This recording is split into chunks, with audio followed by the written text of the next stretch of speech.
नमस्कार। भारतीय निवेशक परिवार में आप सभी का स्वागत है। आशा है कि आपके परिवार में सब कुशल मंगल होगा। इस सप्ताह वैसे आपसे बातें करने के लिए तो बहुत कुछ है। चलिए आरंभ करते हैं। तो ये डॉलर इंडेक्स का चार्ट है। जैसे कि आप देख पा रहे हैं, इसमें जो है पिछले कई दिनों से जो है छोटी छोटी कैंडल बन रही है। इसमें कुछ बहुत ज़्यादा मूवमेंट नहीं हो रहा है, बट वही है जो हमने पिछले सप्ताह में बात की थी कि एक्सपेक्टेशन है कि यहाँ से एक बाउंस आ जाए 103.4 का, और जो है मार्केट वीक रहे। अब इसमें बाउंस उतना कोई बड़ा नहीं आया है, लेकिन मार्केट फिर भी हमारी पिछले सप्ताह वीक रही है ना। उसकी वजहें कुछ और हैं, उसके बारे में अभी हम बात करेंगे। तो डॉलर इंडेक्स में यहाँ से ऐसा प्रतीत होता है कि चीज़ें जो है ऊपर की तरफ जाती हुई दिखाई पड़ती हैं। तो आइए अब बात करते हैं डाव जोन्स की। तो डाव जोन्स का अगर आप चार्ट देखें तो ये जो है पिछले सप्ताह में बस ग्रीन ग्रीन ग्रीन ऊपर जाता हुआ चला गया, और ये ट्रेंड लाइन का सपोर्ट था, और इसका जो जीएल है वो स्लोपिंग अपवर्ड्स हो गया है। अब एक बार अगर आप देखें, जैसे जैसे कि आप देख पा रहे हैं इस चार्ट में, अगर मैं यहाँ से एक ट्रेंड लाइन ड्रॉ कर दूँ तो ये एक बनता है सिमेट्रिकल ट्रायंगल टाइप का फॉर्मेशन है। बट इसमें अगर मुझे अगले सप्ताह डाव जोन्स में थोड़ी वीकनेस दिखती है तो ये मुझे अच्छा लगेगा, और मुझे चाहिए कि ये थोड़ा सा नीचे आ जाए, और नीचे आके कुछ 33,300 200 के आसपास में आया, फिर वहाँ से बाउंस आए और फिर ब्रेकआउट करे, वो ज़्यादा बेहतर फॉर्मेशन होगा। तो डाव जोन्स एक्सट्रीमली शॉर्ट टर्म में हो सकता है कि थोड़ी वीकनेस दिखाई दे, बट मीडियम टर्म में ये बुलिश है। सो ये रहा आपका डाव जोन्स। तो आइए हम इसके पहले कि भारतीय मार्केट की तरफ जाएं, हम चाहेंगे कि अपनी मार्केट का डेटा देख लें। तो मार्केट पल्स का अगर हम डेटा देखते हैं तो आपको दिखेगा कि पिछले सप्ताह जो है एक दिन कम था 26 जनवरी की वजह से। तो अगर आप देखें तो 61.47, सो मतलब मार्केट में एक लगातार परसिस्टेंट वीकनेस रही है, जो कि सोमवार से आरंभ हुई और शुक्रवार तक वो बहुत ज़्यादा बढ़ गई थी। जिस दिन सिर्फ 25 स्टॉक थे जो 4.5% से ज़्यादा अप थे, लेकिन 224 स्टॉक ऐसे थे जो 4.5% से ज़्यादा डाउन थे। 20% अप पिछले 5 दिन में जो स्टॉक थे वो बहुत कम होकर 6 पे पहुंच गए, और जो 20% या उससे ज़्यादा डाउन थे स्टॉक पिछले 5 दिन में वो 15 थे। अब देखिए इस यहाँ पे ये नंबर बहुत तेज़ी से बढ़ गया। ये डबल डिजिट में जनरली नहीं होता है, बट इस बार है। इसका मतलब ये है कि ये मार्केट में वीकनेस को दिखाता है, शिथिलता आपको मार्केट में दिख रही है। 20 डीएमए से जो ऊपर स्टॉक है वो करीब 300 के करीब है, जो 20 डीएमए से नीचे स्टॉक है वो 1380। अब देखिए यहाँ पे ध्यान देने की बात क्या है, अगर 1-2 दिन और वीकनेस रहती है तो ये नंबर जो 300 पे है ये 100 के करीब पहुँच जाएगा, और वहाँ पहुँचेगा तो वहाँ से एक बाउंस आएगा, और आप देखेंगे कि मार्केट जो है एक जो है अच्छा शॉर्ट टर्म में एक रैली आपको दिखा सकती है। एक्सेसिव सेलिंग, देखिए इसमें क्या होता है ना, ये रिवर्सल की स्ट्रैटेजीज है। Everything reverts to mean, right. ऐसा कुछ नहीं होता कि कोई चीज़ जो है शून्य हो जाए या कोई चीज़ अनंत हो जाए। तो इसलिए जो है ऐसा आप अगर आप मार्केट ब्रेड्थ देखते हैं, मार्केट पल्स देखते हैं, तो आपको जो है इससे आइडिया रखते हैं। आइए अब बात करते हैं निफ्टी की। तो देखिए निफ्टी की बात करें हम, उसके पहले थोड़ी सी देखिए मार्केट में आजकल चल रहा है ना, अदानी हिंडनबर्ग है ना। देखिए अदानी के वैल्यूएशंस बहुत हाई हैं, उसमें शायद ज़्यादा कुछ कहने के लिए नहीं है, आप किसी भी तरीके से उनको कंपेयर करें। लेकिन इसका क्या मतलब है, वैल्यूएशन हाई है इसका मतलब ये है कि कोई ये बोल देगा कि जो है स्टॉक मैनिपुलेशन है? नहीं।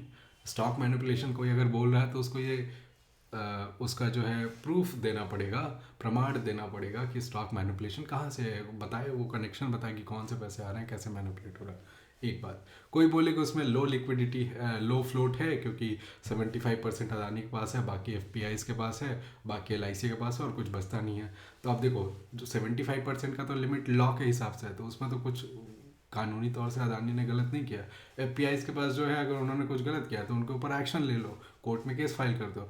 LIC ने भी कुछ गलत नहीं किया, तो अब उसमें लो फ्लोट तो दुनिया में बहुत सारे स्टॉक्स में, तो ऐसा कोई ये भी कोई नई बात नहीं। फिर लोग बोलते हैं कि रिलेटेड पार्टी ट्रांजेक्शन है, रिलेटेड पार्टी ट्रांजेक्शन भी बहुत सी कंपनीज में होती हैं, और अदानी में भी है। अदानी ने उसको डिस्क्लोज किया है जैसा कि सेबी के डिस्क्लोजर के नॉर्म्स है, उसमें भी कोई फ्रॉड नहीं है। तो जो लोग फ्रॉड, देखिए फ्रॉड अगर आप बोलते हैं कि कोई चीज़ ओवर वैल्यूड है और इसमें चार्ट में वीकनेस दिख रहा है और मैं शॉर्ट कर रहा हूँ, वो एक अलग बात है। लेकिन अगर आप बोलते नहीं है तो भाई कौन जॉब है, फ्रॉड है, तो उसका स्टैंडर्ड अलग होता है एविडेंस का। Then you have a higher burden of proof, उसके लिए आपको प्रमाण देना पड़े।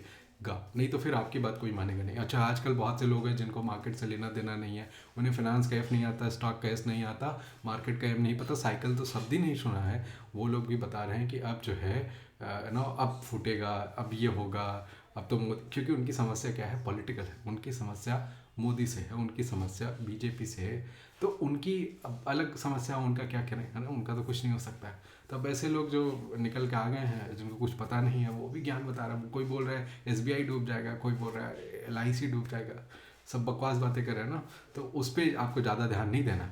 अब जैसे एलआईसी का देखे बोल रहे हैं कि 16,000 करोड़ चले गए एक दिन में। अरे भाई उसका अब ये देखो ना, बाई प्राइस क्या है। आप भी तो बहुत सारे स्टॉक खरीदते हो, क्या रोज़ वो बढ़ते हैं क्या? गिरते नहीं है, बीच बीच में गिरते हैं, तो फिर वो क्या आप लॉस गिनते हो क्या उसको? नहीं, लॉस तो वहाँ से होता है ना जब आपने जितने में खरीदा और जितने में बेचा, उसके बीच का जो डिफरेंस है मल्टीप्लाइड बाई आपके कितने स्टॉक थे, उससे लॉस या प्रॉफिट पता चलता है ना।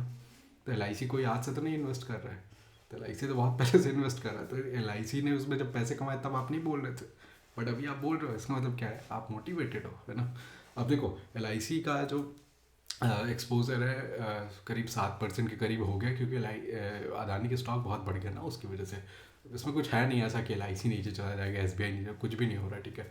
तो अब बाकी देखिए, अब यहाँ पे क्या होता है कि अदानी ने बोला है कि हमको जो है एफ करना है, तो अब एफ करेंगे, और जो अभी का प्राइस है वो नीचे आ गया है, लेकिन अदानी ग्रुप ने बोला है कि हम एफ करना तो टाइमलाइन बढ़ाएंगे ना, तो प्राइस नीचे लाएंगे। इसका मतलब ये है कि वो बोल रहे हैं कि ये प्राइस वापस ऊपर आ जाएगा, है ना।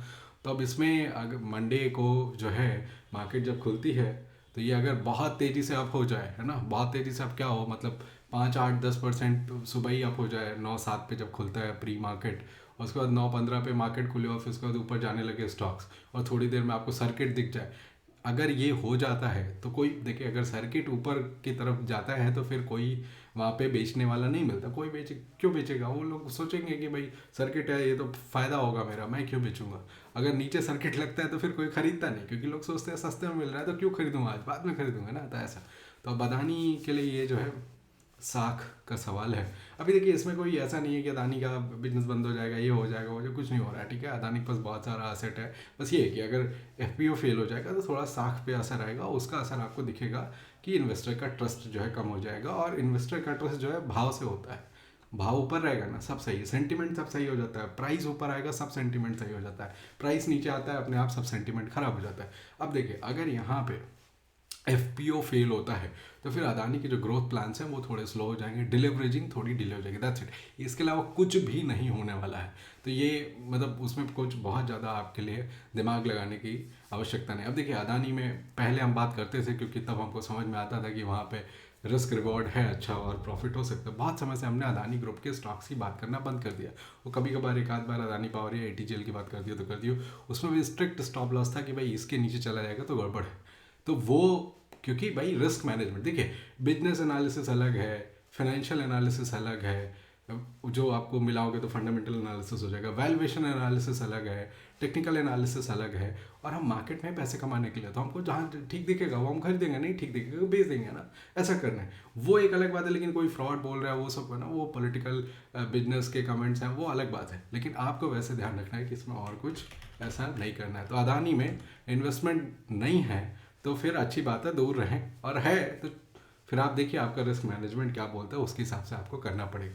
अब देखिए, निफ्टी का अगर आप देखें तो ये GL के पास आ गया, इसमें थोड़ा बहुत और अगर करेक्शन दिखता है तो दिख सकता है। तो 17,400 के आसपास में अगर ये चला जाता है तो उसके बाद आपको एक बाउंस देखने की संभावना, एक अच्छे बाउंस देखने की संभावना बनती है। और अगर इसका मैं इंट्राडे चार्ट देखूं तो इंट्राडे चार्ट में आप देखेंगे बहुत शार्प जो है ये फॉल रहा है ना। तो अब देखिए, इसमें अगर मंडे को खुलता है मार्केट और फिर थोड़ा कंसोलिडेट करके ऊपर निकलने की कोशिश करता है तो एक अच्छा आपको ट्रेड मिल सकता है। बट नीचे के साइड अगर जाएगा तो वो थोड़ा सा ज़्यादा अच्छा होगा, क्योंकि ट्रेंड इसका अभी डाउन है ना। तो जनरली आप डाउन ट्रेंड है तो फिर डाउन ट्रेंड है तो फिर नीचे के साइड आसान ट्रेड मिलता है ना। तो ये रहा आपका निफ्टी। अब आइए, अगर हम बैंक निफ्टी की बात करें तो इसका चार्ट अगर आप देखें तो ये GL से थोड़ा सा ऊपर है। तो GL से अगर ये करीब यहाँ पे थोड़ा टाइम पास करता है और फिर एक बाउंस आता है तो ठीक है। बट आप बात मान लें, जो बड़े प्राइवेट सेक्टर के बैंक्स हैं उनका अब जो है हो गया, जो बहुत ज़्यादा मतलब है ना, कोई बहुत बड़ा रिटर्न यहाँ से आपको प्राइवेट सेक्टर बैंक्स में बड़ा मुश्किल है। खास तौर से जो बड़े HDFC, कोटक और ये सब है ना, एक्सिस, ICICI, इसमें बहुत बड़ा रिटर्न बने, ये थोड़ा सा मुश्किल है। तो ये आपको यहाँ से ध्यान रखने की आवश्यकता है कि आप इसमें जो है फंसे नहीं, है ना। तो इस चीज़ को अगर आप ध्यान रखेंगे तो ज़्यादा बेहतर रहेगा। इसका अगर हम इंट्राडे चार्ट देखते हैं तो ये बहुत ही ब्रूटल फॉल है। अगर आपको याद हो फरवरी 2021 में आप जो है बजट के वाले दिन बहुत बड़ा इसमें राइज आया था, ठीक है, 8% का राइज आया था। तो देखिए इस बार देखते हैं क्या होता है ना। तो यहाँ पे हम आशा करते हैं कि अभी 2 दिन और है तो थोड़ा स्टेबलाइज हो जाए, फिर देखते हैं क्या होता है।